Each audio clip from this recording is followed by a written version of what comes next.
Ok, continuando os nossos estudos sobre as cartas de Paulo, que olha, gente, vocês sabem que no começo eu não curtia muito Paulo, não, que eu tinha uma visão errada dele. A gente só ouve falar e a gente tem o hábito de acreditar naquilo que escuta. E na minha época de jovem adolescente não havia Facebook, então eu acreditava naquilo que eu escutava. E hoje nós temos que nós corremos o risco, temos que tomar cuidado para não acreditar em tudo que a gente lê em Facebook, em WhatsApp, né? Então, o legal é procurar na fonte. Eu tinha uma imagem que Paulo era machista, era cretino, canalha, traidor, né? Ele era um idiota que se converteu. Falar a verdade, eu tinha essa a impressão de Paulo quando eu era adolescente. No entanto, quando eu fui para a faculdade, eu fui estudar a primeira carta aos Coríntios, e assim, foi muito pesado, foram 3 meses estudando, e aí eu descobri um outro Paulo, né? Um Paulo que realmente totalmente transformado, e quem dera eu chegar a 1/100º da fé que ele tem, né? E ele escreveu, as cartas dele são direcionadas para mim e para você hoje, nós que não somos judeus, nós somos eleitos pela graça do Senhor Jesus, então ele fala de uma forma direta conosco. Então, a carta que nós conversamos primeiro foi sobre Efésios, sobre Gálatas, a Romanos, e agora a carta aos Filipenses. É interessante, porque a carta que ele escreveu para os Filipenses, ainda não se tem certeza se ele estava preso, mas não se tem certeza se ele estava em Éfeso ou em Roma, tá? Então, se acha, talvez, pelas algumas coisas que ele, nas menções que ele faz na carta, ele fala da guarda pretoriana, que era de Roma, mas também ele era romano, né? Então, às vezes, ele falou isso assim, não exemplificando o momento que ele estava. Então, é mais provável que ele estivesse em Éfeso, já com a sentença de morte decretada, preso para acabar. As prisões naquela época, né, no caso dele principalmente, eram nas catacumbas, né? Catacumbas a gente lembra de história infantil, né? Mas aí embaixo seria os porões das cidades onde corriam os esgotos. Então você imagina Paulo acorrentado no Mandicaca, onde corria o esgoto. Então, é assim, ele que largou toda a vida secular dele para servir o Senhor, para proclamar o evangelho, e assim, ele era um homem culto, ele fala que ele foi, estudou, aprendeu aos pés de Gamaliel, ele era um homem da sociedade, assim, destacado, e, no entanto, ele largou tudo, tá, para pregar o evangelho. Jesus mesmo falou com ele naquele encontro que teve, e Jesus falou, você vai saber o que é agora ser perseguido por meu nome, né? Ele era matador de crente, e quando ele teve esse encontro com Jesus, ele realmente mudou a sua vida, e você vê até o final da carta, até o final da Bíblia, né, de todas as cartas, uma pessoa realmente transformada. Então, o que que acontecia? Ele estava em Éfeso, provavelmente, e ele estava lá para morrer, certo? E então, o teor da carta é muito interessante porque ele fala de alegria. E é muito. Por que que eu falei todo esse contexto dele? Porque ele consegue fazer uma carta sobre alegria no meio de uma situação em que as pessoas estariam com depressão, se suicidando, tá? Ou então reclamando de Deus, reclamando da justiça divina, porque, poxa, eu larguei tudo e estou sofrendo. E ele usa a alegria como antídoto da ansiedade. Isso é muito legal. Então, para se defender, inclusive, intimamente dos ataques de depressão, de ansiedade, ele usa a alegria. Então, ele tenta pegar o outro lado para poder ver o que vale mais a pena, o que é que realmente é mais importante na vida dele. Então, é muito interessante a gente ver isso, e nós vamos ver nessa carta, e hoje eu vou falar só do capítulo 1, porque tem tanta coisa no capítulo 1, essa carta tem 4 capítulos só, e eu gosto de fazer 2 capítulos por dia, mas esse não vai dar, porque o capítulo 1 ele é bem profundo e cheio de lições para mim e para você hoje, tá?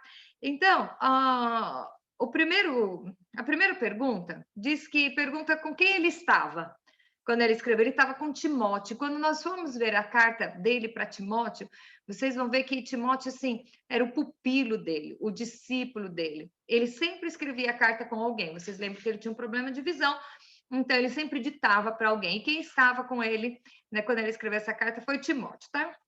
E aí, a pergunta 2 diz o seguinte: qual o nível de relacionamento de Paulo com os filipenses? Tá? A cidade de Filipenses, dos Filipenses, é a cidade de Filipos, tem esse nome por causa do rei Filipe, que foi o pai do Alexandre o Grande. Então, foi uma conquista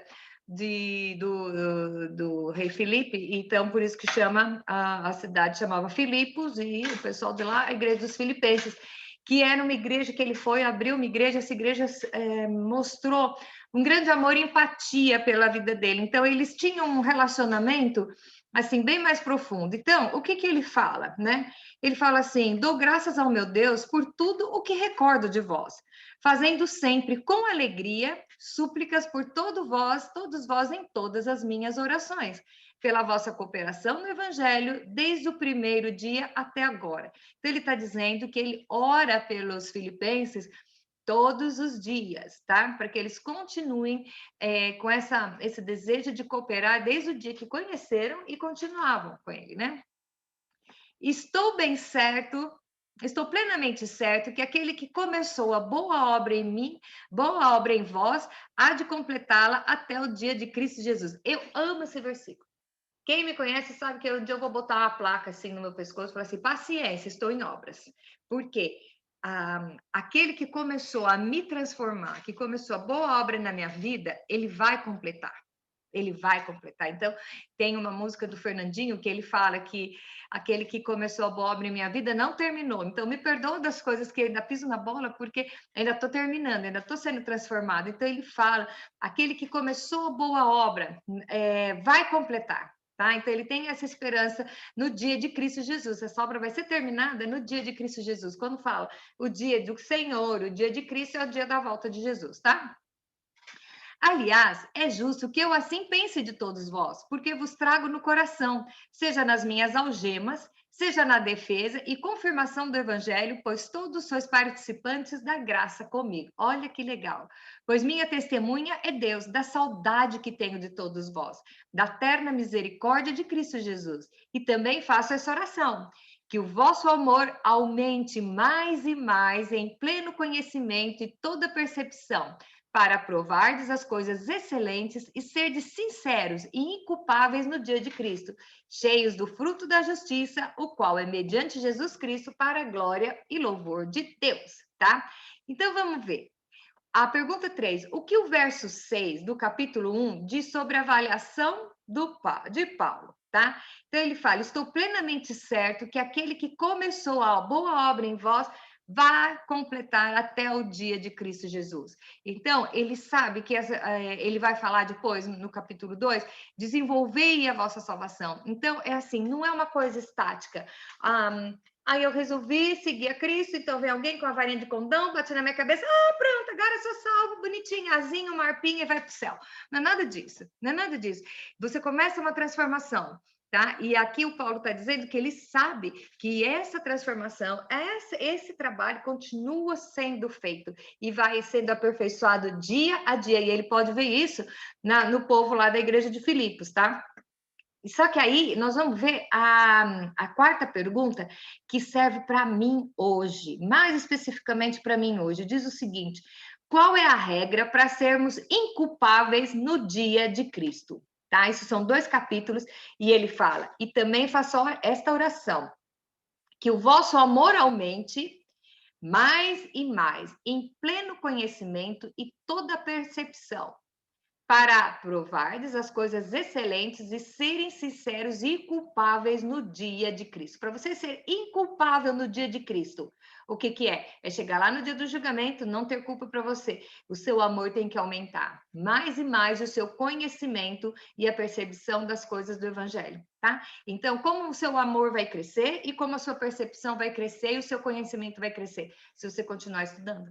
Se você continuar estudando, não ficar estático, porque aí você vai crescendo, você vai descobrindo coisas novas, descobrindo o plano de Deus para sua vida, tá? Aí nós vamos ali para frente. A pergunta 5.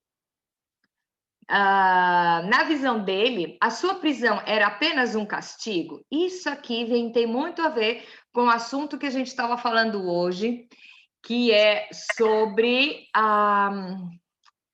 as nossas lutas, tá? As nossas lutas. Então, voltando a falar o que acontecia com Paulo. Paulo largou, abandonou toda a sua vida secular e começou a viver para o evangelho, tá? E de repente o que acontece? Ele está preso, ele foi açoitado, ele foi humilhado, todo mundo sabe tudo o que aconteceu com ele.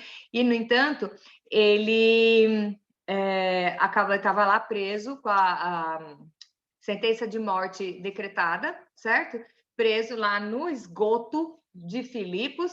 Então, e ele tem uma leitura diferente do porquê que ele estava naquela situação. Então, ele diz assim: quero ainda, irmãos, cientificar-vos de que as coisas que me aconteceram têm antes contribuído para o progresso do evangelho. Ele vê que a situação dele não foi só um castigo de Deus ou uma consequência de um pecado que ele tem. Não, ele fala que as coisas que acontecem estão contribuindo para o progresso do evangelho, de maneira que as minhas cadeias, né, as minhas cadeias em Cristo se tornaram conhecidas de toda a guarda pretoriana e de todos os demais. Isso quer dizer o quê? Que ele está preso e ele sabe que o fato dele estar preso, dele estar sofrendo, está servindo para o evangelho ser divulgado, tá? Entre todos estão sabendo o que a situação dele e o evangelho está sendo pregado nessa situação. Então, aí ele continua. Aí a maioria dos irmãos, estimulados no Senhor por minhas algemas, ousam falar com mais desassombro da palavra de Deus. Enquanto as pessoas estão vendo tudo que eu passei, as pessoas têm coragem, se sentem motivados a continuar o meu trabalho, já que eu estou preso. Gente, olha a leitura que ele tem do sofrimento que ele está passando, tá? E aí ele fala: e estes, por amor, sabendo que estou incumbido da defesa do evangelho. Aqueles, contudo, pregam a Cristo por discórdia necessariamente, mas esses pregam por amor. Todavia, que importa? Uma vez que Cristo, de qualquer modo, está sendo pregado, quer por pretexto e quer por verdade, também com isso me regozijo e sempre me regozijarei. Então, eu quero perguntar para você agora, com todo esse texto aqui, qualquer problema na sua vida, você pergunta o porquê que eu estou passando por isso? Por que que eu sofro? Por quê? Por quê? Vai entrar em depressão perguntando por quê? Ou você vai enxugar as lágrimas e fala assim, ok, para quê?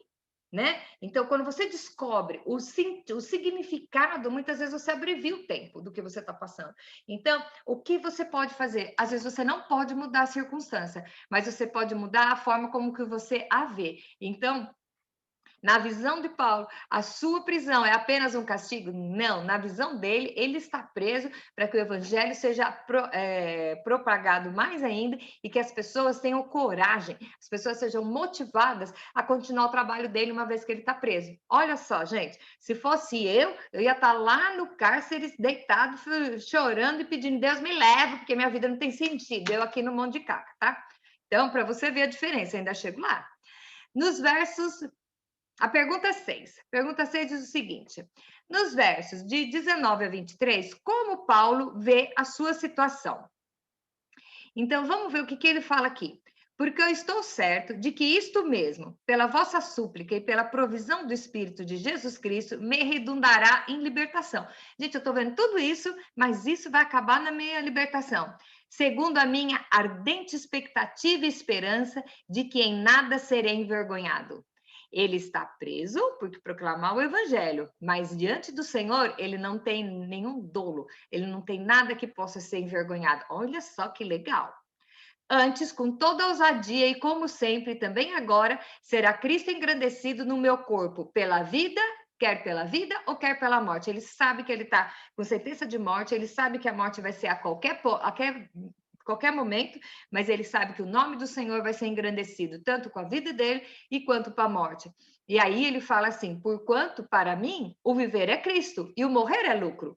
Porque ele já sabe que já acabou, e ele conhece o Jesus que ele serve, e ele conhece as maravilhas de Deus, e ele sabe o que ele espera. Então eu pergunto para você, você sabe, você pode falar hoje assim, para mim, o viver é Cristo, mas o morrer é lucro? morrer é lucro? Quer dizer que seria melhor morrer? Será que a sua certeza da salvação está fundamentada ao ponto de você não temer a morte, de você saber que o que te espera é melhor do que você está aqui? Ele já tinha essa visão da história.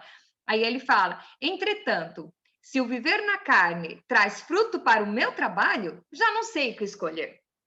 Ora, de um e outro lado, estou constrangido, tendo desejo de partir e estar com Cristo, o que é incomparavelmente melhor. Então, é que ele diz: eu estou pronto para viver com Cristo.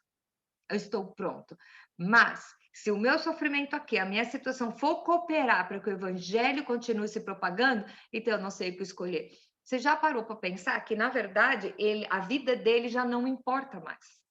Tá? Então, ele fala mais para frente que para ele já não é ele mais que vive, mas é Cristo que vive em mim. Então, quando você se vê numa situação, você está preocupada com o seu eu, com o que eu estou preocupada com o que eu sou, com o meu eu, com o meu desejo, com o meu ego, ou somente com o plano da salvação e com a glória do Senhor. Então, é assim, o seu problema é grande demais? Ok. Você está focado em quê? Na solução do seu problema ou você está focado no papel que você cumpre no Evangelho? Aí você vai dizer, nossa, mas então você está dizendo para eu ser alienada, para não viver na vida. Não, filha, você pode casar, trabalhar, estudar, beijar na boca, não tem problema nenhum. Mas qual é realmente o pilar da sua vida? Então, hoje nós estamos vendo, né? Não sei se tem mais hoje, é porque a mídia, nós temos mais acesso, e assim, é muito comum você ver em países comunistas, bota uma arma na sua cabeça e fala assim, nega Cristo ou você vai morrer. E se for com muçulmano é pior, né? Porque ele corta sua cabeça, né? Se negar Cristo, você é vivo, é livre. Se você não negar, você vai ser decapitado. Então eu pergunto para você, imagine se chegar hoje alguém na sua casa e falar, você pode escolher hoje, tá? Você vai não precisa responder para mim, mas eu quero que você vá pensar hoje. O que você escolhe? Deita lá na sua cama e fica pensando. Hoje vai chegar alguém e mandar eu escolher. Então, o que é que vale mais a pena na sua vida? Qual é o valor da sua vida? Qual é o seu papel aqui na Terra? Só ter uma vida feliz e ser salvo? Senão, filha, você era como se convertir, já era fulminado, abduzido. E, no entanto, nós continuamos aqui, por quê? Porque nós temos um papel, que é o quê? Compartilhar com os outros aquilo que Jesus fez por nós, tá bom? Então, a pergunta 7. Qual a intensidade do amor de Paulo por eles? Eles são os filipenses, e a compreensão do seu papel no evangelho. Olha o que ele escreve aqui, no versículo 24 e 26. Mas por vossa causa é mais necessário permanecer na carne. Quer dizer, ele está dizendo, por amor aos filipenses, ele prefere ficar vivo. E convencido disso, estou certo de que ficarei e permanecerei com todos vós para todo o progresso e gozo na fé, a fim de que aumente, quanto a mim, o motivo de vos gloriares em Cristo pela minha presença de novo convosco. Aqui ele está com esperança de poder ver os filipenses de novo, tá? E ele está dizendo, eu prefiro morrer, que eu já vou com o Senhor, mas eu sei que enquanto eu estiver vivo, eu vou poder ajudar vocês a crescer mais. Então, é mudar o foco. A vida dele, o foco não era ele, era o reino. Então, eu pergunto de novo, a sua vida, o foco da sua vida, é o seu bem-estar, é a sua vida ou é o que você pode fazer pelos demais, tá? E aí, Paulo, na pergunta 8, Paulo resumiria todo o seu ministério com as palavras do verso 27, do capítulo 1, né? Versículo 27. Então, aqui eu acho que é o manual de Paulo para a gente. E é muito importante você prestar atenção em tudo que ele fala para os filipenses. Imagine, quando ele estiver falando, imagina que ele está falando, ponha o seu nome antes, que ele está falando para você, que é o conselho para você ter uma vida próspera e uma vida abundante. E quando a gente fala em vida próspera e abundante, a pessoa pensa em dinheiro, gente. Estou falando em coisa muito mais. Tem muita gente milionário que não é próspero e que não tem uma vida abundante, tá bom? Então vamos lá. O verso diz o seguinte: são 3 versículos, é o 27 até o 30. Vivei, acima de tudo, por modo digno do evangelho de Cristo. Um ponto. Aí para e olha a sua vida. Você, em todos os seus passos, em todas as suas conversas, as suas atitudes, você vive de um modo digno do Evangelho de Cristo? Ou tem algumas horas que você tem que botar o Espírito Santo para fora do seu quarto porque você tem que resolver a sua vida? Ai, mas a minha vida na Terra eu tenho que resolver porque eu tenho uma necessidade X então eu vou negociar aqui com os valores, porque Deus sabe o que eu preciso.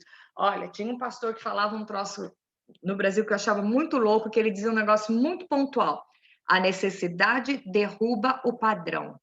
Então, para eu ter uma vida digna de ser chamado filho de Deus, ser chamado herdeiro com Cristo, digno do evangelho, qual é o comportamento da minha vida que não condiz de forma digna do evangelho? Estudar a Bíblia é isso mesmo, dói porque é confronto, é confronto. Então, passa uma retrospectiva no que você passou no seu dia hoje. Se todas as suas conversas estavam sendo de uma pessoa digna de ser cidadão do céu. Tá? Então, essa eu acho que é pontual. Só isso já dá para a gente ficar uma semana só analisando as coisas e mudando o comportamento, né? Então, ele diz o seguinte: vivei acima de tudo, de modo digno do evangelho de Cristo, para que, eu indo ver-vos, ou estando ausente, ouça dizer no tocante a vós outros que estáis firmes num só espírito, como um só alma, lutando juntos pela fé evangélica. Paulo teria boas notícias a nosso respeito?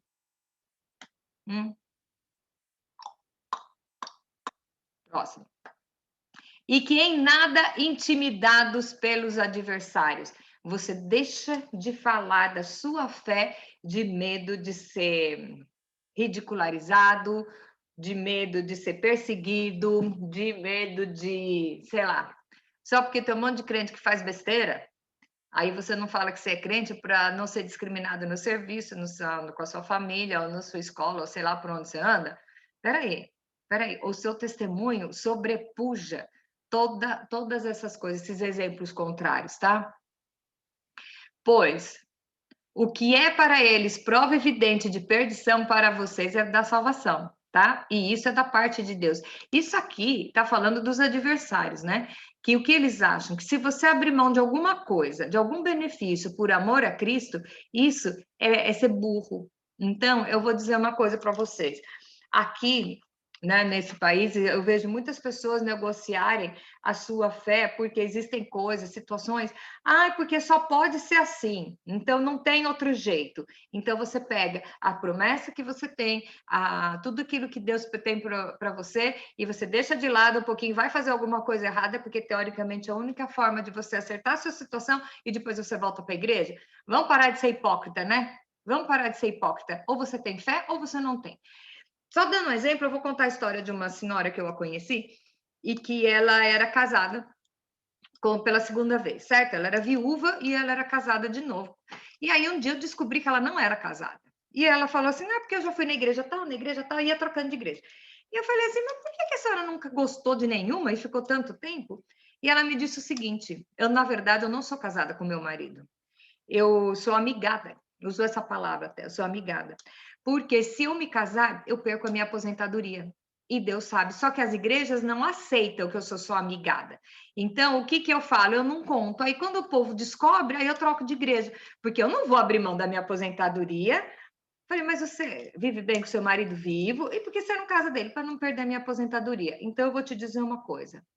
Até que onde vamos comparar essa situação com Abraão, que para obedecer a Deus ele foi quase matar o filho. Gente, tem todas as pessoas do mundo entre essas duas, tá? E hoje você vê pessoas negociando a sua integridade, negociando a sua verdade, negociando os seus ensinos.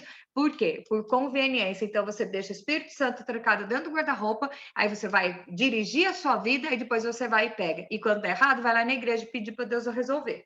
Tá? Ainda tem isso. Vai lá pedir para Deus consertar a besteira que você fez. E aí ele fala aqui, porque vos foi concedida a graça de padecerdes por Cristo e não somente crerdes nele. Aqui ele está falando que padecer por Cristo é uma graça. É uma graça. Então, é assim, simplesmente crer é uma coisa, mas ter o prazer de ser reconhecido cristão ao ponto de estimular nos adversários uma perseguição, ele está dizendo que isso é um prazer. Tá? Enquanto vocês ficam se escondendo, nós, né, ficamos nos escondendo, amenizando o evangelho para ser bem aceito com os outros, aqui Paulo está falando que é exatamente o contrário, tá? Pois tendes o mesmo combate que viste em mim, e ainda agora, ouvis que esse é o meu embate. Então, o que Paulo está falando aqui? Como ele resumiria o ministério dele e que conselho ele dá aos filipenses? Então, vivendo acima do evangelho, em tudo, para que a sua fama seja divulgada como uma pessoa, um servo de Deus, como uma pessoa temente a Deus, como uma pessoa dirigida pelo Espírito Santo.